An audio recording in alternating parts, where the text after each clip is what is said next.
Hello everyone, in this video we are going to talk about laser, properties, production, types, indication, contraindication, precautions and technique of application of laser. Laser is the light amplification of stimulated emission of radiation. जब हम machine को current provide करते हैं तो वो stimulate होगा और light को एम्पलीफाई करेगा, मीन्स उसकी क्वांटिटी को इंक्रीज करेगा और रेडिएशन को एमिट करेगा. Difference between white light and laser light. White light do spread, laser don't spread. White light जो है वो स्प्रेड होगी और लेजर स्प्रेड नहीं होगी. White light travel in different direction, laser travel in one direction. White light जो है वो स्प्रेड हो रही है इसीलिए वो डिफरेंट डायरेक्शन में ट्रैवल करेगी. लेजर लाइट जो है वो स्प्रेड नहीं होती इसलिए वो एक ही डायरेक्शन में ट्रैवल करेगी. Because of the spread white light does not travel long distance. Laser does not spread so it travels long distance. White light जो है वो लॉन्ग डिस्टेंस तक ट्रैवल नहीं कर पाएगी. लेजर जो है वो लॉन्ग डिस्टेंस तक ट्रैवल करेगी. Properties of laser.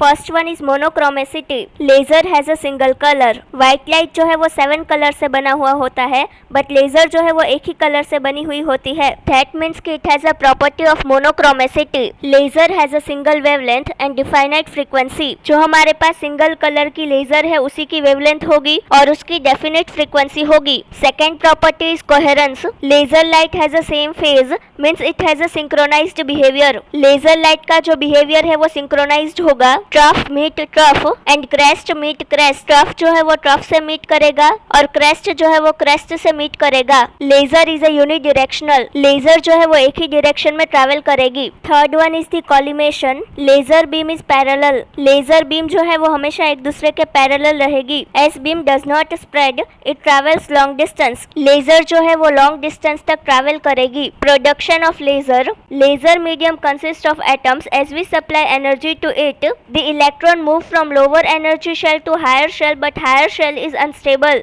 Laser medium के अंदर एटम्स प्रेजेंट होते हैं. जैसे ही हम करंट सप्लाई करेंगे तो इलेक्ट्रॉन जो है वो लोअर एनर्जी शेल से हायर एनर्जी शेल में चले जाएंगे बट जो हायर एनर्जी शेल है वो इलेक्ट्रॉन के लिए अनस्टेबल होगा. So electron again move to lower shell and release photon. Electron जो है वो वापस से लोअर शेल में चला जाएगा और फोटोन को रिलीज करेगा. This emission of photon is called as spontaneous emission. ये फोटोन जो एमिट हो रहा है उसे हम स्पॉन्टेनियस एमिशन बोलते हैं. This photon is absorbed by another atom is called as absorption. ये जो फोटोन है उसे दूसरा एटम एब्जॉर्ब कर लेता है जिसे हम एब्जॉर्प्शन बोलते हैं. The continuous process of releasing photon occurs until there is current supply to the laser medium. जब तक हम लेजर मीडियम को करंट सप्लाई करेंगे तब तक फोटोन जो है वो रिलीज होता रहेगा. This photon is released out from the partially reflecting mirror in form of laser. ये फोटोन जो है वो पार्शियली रिफ्लेक्टिंग मिरर से बाहर आएगा लेजर की फॉर्म में. Types of laser. Ruby laser. इसमें लेजर मीडियम जो है उसके अंदर क्रिस्टल प्रेजेंट होंगे.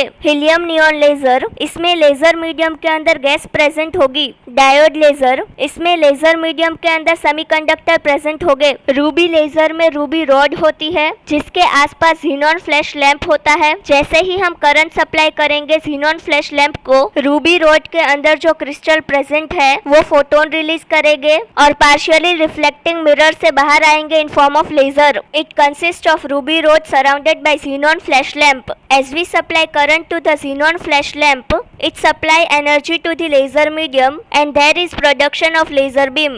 694.3 nanometer is the wavelength of the ruby rays. Helium neon laser. इसमें एक ग्लास ट्यूब होती है जिसमें हीलियम नियॉन गैस का मिक्सचर प्रेजेंट होता है. जैसे ही हम करंट सप्लाई करेंगे पार्शियली रिफ्लेक्टिंग मिरर से लेजर प्रोड्यूस होगी. It consists of a glass tube. Inside it is a helium neon gas mixture. As we supply current to it, laser is produced. Wavelength of this laser is 633 nanometer. It is not used nowadays because it has very less penetration. Helium neon laser को अब हम use नहीं करते because इसका penetration बहुत ही कम है. Diode laser. Most frequently used nowadays because depth of penetration is very good. अब हम डायोड लेजर को सबसे ज्यादा यूज करते हैं बिकॉज उसका पेनिट्रेशन बहुत ज्यादा अच्छा है. It has a wavelength of 830 nanometer. Modes. Continuous beam and pulsed beam. Continuous beam को हम एक्यूट पेन और फ्रेश वुंड में यूज करते हैं. पल्स्ड बीम को हम क्रॉनिक कंडीशन में यूज करते हैं. Technique of application. Preparation of the patient. इसमें हम पेशेंट को गोगल्स पहनाएंगे और पूरा प्रोसीजर और नेचर ऑफ ट्रीटमेंट को एक्सप्लेन करेंगे. Preparation of apparatus. इसमें हम लेजर को कन्वीनियंटली पोजीशन करेंगे. जिस तरह की वेवलेंथ है उसके अकॉर्डिंग प्रोटेक्टिव गोगल्स प्रोवाइड करेंगे. Preparation situation of the part, जहाँ पे हमें ट्रीटमेंट देना है वो एरिया एकदम क्लीन होना चाहिए और ट्रीटमेंट पार्ट इस तरीके से पोजीशन होना चाहिए कि पेशेंट को कोई डिस्कम्फर्ट ना हो या फिर पेशेंट को कोई मूवमेंट ना करनी पड़े। एप्लीकेशन, लेजर को स्टार्ट करने के लिए एक की होती है जिसकी हेल्प से लेजर जो है वो एक्टिवेट हो जाएगी। हमें जहाँ पे ट्रीटमेंट देना है उस एरिया पर पहले लेजर को अप्लाई कर देना चाहिए, फिर स्विच ऑन करना चाहिए मशीन को। हमें लेजर के मशीन को इस तरह से पोजीशन करना चाहिए कि बीम जो है वो पेशेंट के ट्रीटमेंट एरिया पर 90 डिग्री पर स्ट्राइक हो। इसकी वजह से मैक्सिमम पेनिट्रेशन अचीव होगा। एप्लीकेटर जो है वो पेशेंट के स्किन सरफेस से थोड़ा दूर होना चाहिए, एकदम कांटेक्ट में नहीं होना चाहिए। In case of an infected wound, बाकी सारे सर्कमस्टेंसेस में फर्म कांटेक्ट होना चाहिए थ्रू आउट द ट्रीटमेंट। अगर हमें लार्ज एरिया ट्रीट करना है तो हमें एप्लीकेटर को रिमूव करने की या फिर रिपोजिशन करने की जरूरत पड़ेगी। ऐसी सिचुएशन में हमें आउटपुट बंद कर देना चाहिए। टर्मिनेशन, एप्लीकेटर को रिमूव करने से पहले डिवाइस स्विच ऑफ कर देना चाहिए। हमें स्किन को इंस्पेक्ट करना चाहिए और पेशेंट को पूछना चाहिए कि कहीं सडन इंक्रीज और डिक्रीज इन पेन तो नहीं हुआ है। Physical effects of the laser, heating, cold laser की हेल्प से यहाँ पे माइल्ड रिवर्सिबल हीट प्रोड्यूस होगी। डिहाइड्रेशन, जैसे ही हम रेडिएशन प्रोवाइड करेंगे हमारी बॉडी में वाटर की क्वांटिटी कम हो जाएगी, ये भी एक रिवर्सिबल प्रोसेस है। Coagulation of protein,